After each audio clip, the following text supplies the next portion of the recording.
चलो लिखो। किसी भी देश के विकास में हमेशा से शिक्षा का विशेष महत्व रहा है। इसी कारण प्रत्येक राष्ट्र द्वारा शिक्षा व्यवस्था में निरंतर सुधार लाने की कोशिश करना अत्यंत स्वाभाविक है। अतीत में संसार को प्रेम शांति का संदेश देने और ज्ञान विज्ञान का पाठ पढ़ाने वाला विश्व गुरु के नाम से विख्यात हमारा देश आज भारत भी शिक्षा के महत्व से भली भांति परिचित है।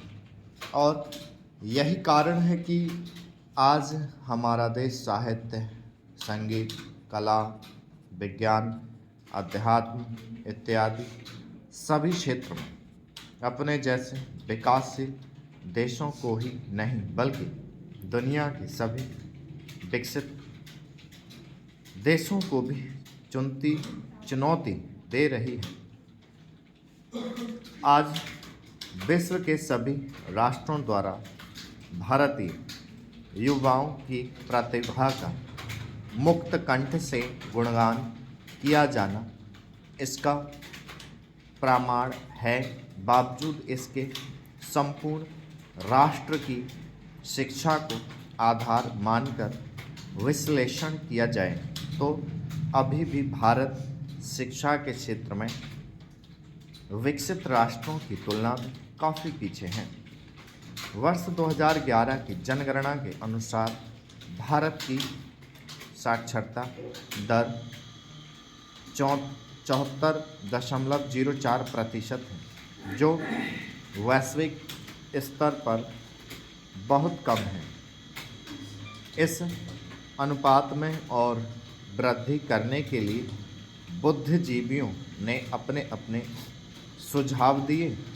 उन सभी के सुझावों पर विचार करते हुए भारत सरकार ने शिक्षा को अनिवार्य रूप से लागू करने हेतु शिक्षा का अधिकार कानून RTE एक्ट बनाकर पूरे देश में समान रूप से प्रस्तुत कर दिया। इसमें इसके कई उद्देश्य एवं प्रावधान शामिल हैं। शिक्षा का अधिकार अधिनियम 2009, शिक्षा का अधिकार अधिनियम 2009 1 अप्रैल 2010 से संपूर्ण भारत में लागू कर दिया गया। इसका प्रमुख उद्देश्य है 6 से 14 वर्ष आयु तक के सभी बच्चों को मुफ्त एवं अनिवार्य गुणवत्तायुक्त शिक्षा को सुनिश्चित करना। इस अधिनियम को सर्व शिक्षा अभियान तथा वर्ष 2005 के विधेयक का ही संशोधित रूप कहा जाए तो समीचीन ही होगा। वर्ष 2002 में संविधान के 86वें संशोधन द्वारा अनुच्छेद 21A के भाग 3 द्वारा 6 से 14 वर्ष आयु तक के सभी बच्चों को मुफ्त एवं अनिवार्य शिक्षा प्रदान करने का प्रावधान किया गया था। इसको प्रभावी बनाने के लिए 4 अगस्त 2009 को लोकसभा में यह अधिनियम पारित कर दिया गया था तथा 1 अप्रैल 2010 से इसे लागू कर दिया गया। अपने इस कदम के साथ ही भारत भी शिक्षा को मौलिक अधिकार का दर्जा देने वाले विश्व के 135 देशों में सम्मिलित हो गया। इस अधिनियम को पारित करने की प्रक्रियावश सर्वप्रथम इसकी एक संक्षिप्त रूपरेखा वर्ष 2005 में ही निर्मित कर ली गई थी, परंतु उस समय कुछ लोगों के मत वैमनस्य के कारण यह पूर्णतः लागू नहीं किया जा सका। तदुपरांत नियमित रूप प्रयास के द्वारा इसे वर्ष 2009 में पास कर दिया गया।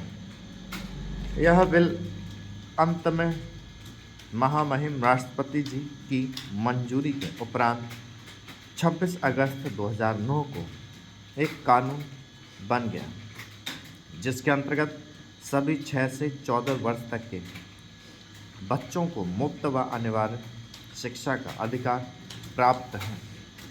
यह कानून 1 अप्रैल 2010 से पूरे राष्ट्र में लागू हो गया।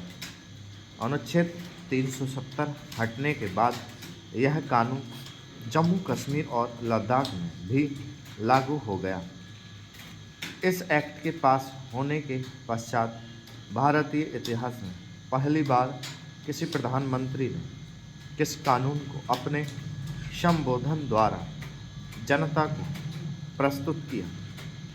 अपने इस संदेश में तत्कालीन प्रधानमंत्री श्री मनमोहन सिंह ने कहा था, भारत नौजवानों का देश है। बच्चों और नौजवानों को उनकी शिक्षा एवं उनके विशिष्ट गुणों का परिमार्जन करके देश को खुशहाल और शक्तिशाली बनाया जाएगा। शिक्षा का अधिकार अधिनियम 2009 के प्रमुख प्रावधान। प्रस्तुत अधिनियम के अंतर्गत जिन प्रावधानों को प्रमुखता दी गई हैं उनमें विशेष है 6 से 14 आयु वर्ग के सभी बच्चों को मुफ्त एवं आधारभूत शिक्षा उपलब्ध कराना। इसके अंतर्गत अनिवार्य शिक्षा से अभिप्राय है कि संबंधित सरकार द्वारा इस आयु वर्ग के बच्चों को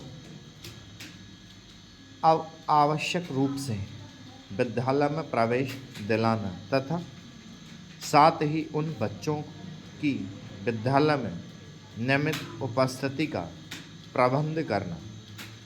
मुफ्त शब्द से अभिप्राय है कि शिक्षणरत बच्चों से किसी भी प्रकार का शुल्क न लेना तथा संपूर्ण शिक्षा निःशुल्क प्रदान करना। किसी कारणवश 6 वर्ष से अधिक आयु का बच्चा यदि विद्यालय नहीं जा सका है तो उसकी आयु के अनुरूप उसे उचित कक्षा में प्रवेश दिलाना होगा। यदि नज़दीक के क्षेत्र में कोई विद्यालय मौजूद नहीं है तो नए विद्यालय का प्रबंध करना होगा। क्षेत्रीय सरकारों, अधिकारों तथा अभिभावकों का यह दायित्व है कि वे बच्चे को मुफ्त एवं अनिवार्य शिक्षा दिलाने का प्रबंध करें। इस कार्य हेतु वित्तीय प्रबंधन का पूर्ण दायित्व केंद्र व राज्य सरकार द्वारा मिश्रित रूप से उठाया जाएगा। कोई भी बच्चा किसी समय विद्यालय में प्रवेश पाने को स्वतंत्र है। आयु प्रमाण पत्र न होने के बावजूद बच्चा विद्यालय में प्रवेश ले सकता है। बच्चों की आवश्यकता का ध्यान रखते हुए पुस्तकालय, गेम के मैदान, स्वच्छ व मजबूत विद्यालय कक्ष, इमारत आदि का प्रबंध राज्य सरकार द्वारा किया जाएगा। शिक्षण की गुणवत्ता में सुधार हेतु 35 छात्रों पर एक शिक्षक का प्रावधान किया गया है तथा साथ ही यह सुनिश्चित किया गया है कि ग्रामीण व शहरी किसी भी क्षेत्र में यह अनुपात प्रभावित ना हो। इसके साथ ही अध्यापन की गुणवत्ता हेतु केवल प्रशिक्षित अध्यापकों को ही नियुक्त कराने का प्रावधान किया गया है। स्टॉप।